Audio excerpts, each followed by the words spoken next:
হয়, আমি দেখিবলৈ পাইছোঁ যেতিয়াই কোনোবা এটা উৎসৱ পাৰ্বণ হয় এতিয়া কিছুমান দুষ্ট চক্ৰই তিনিচুকীয়াৰ আপোনালোকে জানে তিনিচুকীয়া এখন হৈছে কমাৰ্চিয়েল প্লেচ গোটেই আপাৰ অসমৰ নহয় গোটেই অসমৰ নৰ্থ ইষ্টৰে ইয়াত বিভিন্ন দুষ্ট চক্ৰৰে কাপোৰে হওক বা তেনেকুৱা ধৰণৰ সামগ্ৰী আনি পিনে GST ফাঁকি দি পিনে তেনেকুৱা ধৰণৰ এটা ৰমৰমীয়া ব্যৱসায় চলাই আছে আৰু এই ব্যৱসায়ৰ ফলত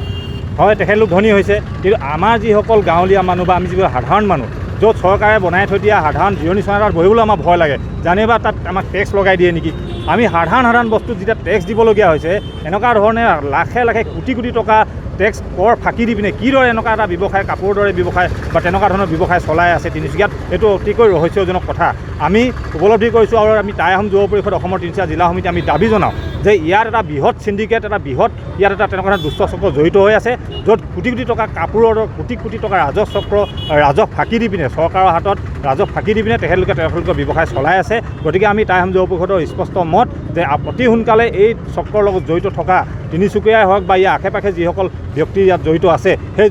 ব্যক্তিসকলক অতি সোনকালে কৰায়ত্ব কৰিব লাগে আৰু চৰকাৰে যিটো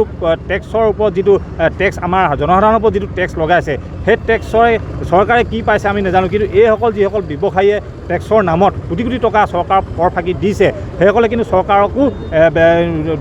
চৰকাৰকো আপোনালোকৰ হেৰি কৰিছে মানে